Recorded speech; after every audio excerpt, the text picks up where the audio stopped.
Hello everyone, welcomes to my channel.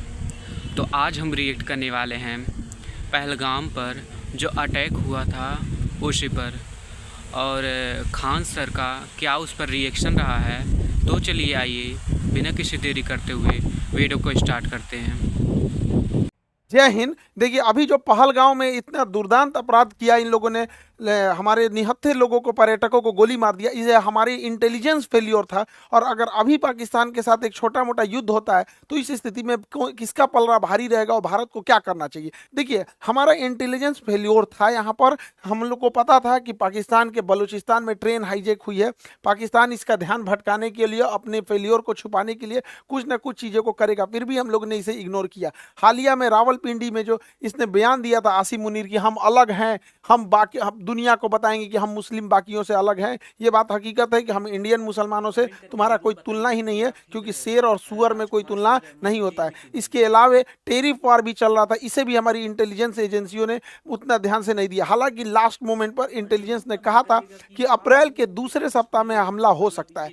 अप्रैल की जब दूसरे सप्ताह में हमला की इतनी सटीक जानकारी थी, फिर भी जब यहाँ पे पर्यटक थे, यहाँ पर इस बसरान घाटी में, यहाँ पर एक भी हॉस्पिटल नहीं था, ना ही एक कोई पुलिस का जवान था, ना ही कोई मिलिट्री थी यहाँ पर। इसके अलावा जब यहाँ पे दुर्घटना हुई, जब आतंकवादियों ने गोली मारा, तो उस समय लगभग आधे घंटे बाद नीचे से आर्मी आ रही है या फिर पुलिस आ रही है। आधा घंटा में तो कोई पर्यटक को तो गोली वगैरह चलाने आता नहीं है, और ये पूरी घाटी खाली थी, कहीं छुपने का भी जगह नहीं था। वहाँ आराम से गोली मार दिया गया। कुछ लोगों की तो मृत्यु केवल ब्लड लॉस की वजह से हो गई, क्योंकि एम्बुलेंस भी 1.5 घंटा बाद आई थी। तो वहाँ जब इतने बड़े पर्यटकों का स्थल था, इतने हजारों की संख्या में पर्यटक थे, तो सरकार क्या कर रही थी?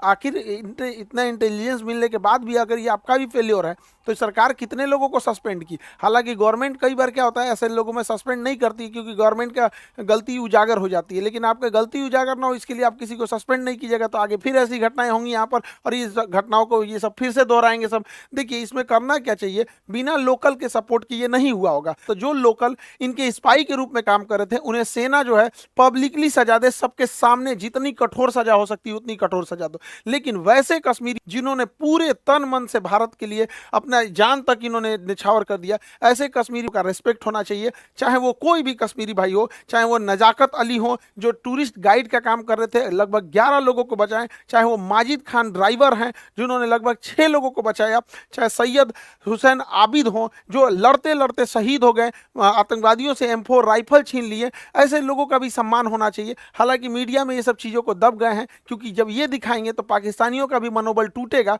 पहले ऐसे लगता था पाकिस्तानियों को न कि कश्मीर के सारे लोग पाकिस्तान का साथ देंगे, अब ऐसा नहीं है। हम तो महाराष्ट्र सरकार का भी धन्यवाद देते हैं, एकनाथ शिंदे जी का, जिन्होंने ऐलान किया है कुछ पुरस्कार राशि देने के लिए ऐसे परिवार को, और इनका टूटा हुआ मकान भी बनाने की बात कहे हैं।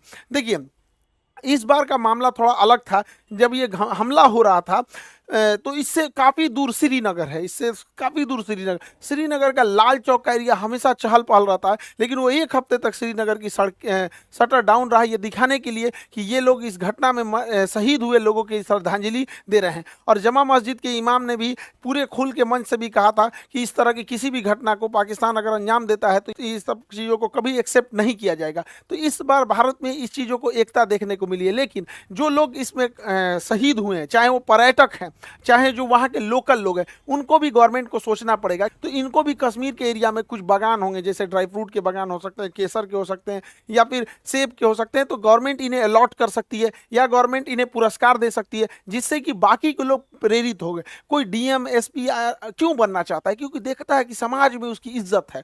तो ऐसे लोग जो इस तरह से, जो पहाड़ पे चला नहीं जाता है, अपने पीठ पे लेकर बच्चे को लेकर भागे हैं लोग, ऐसे।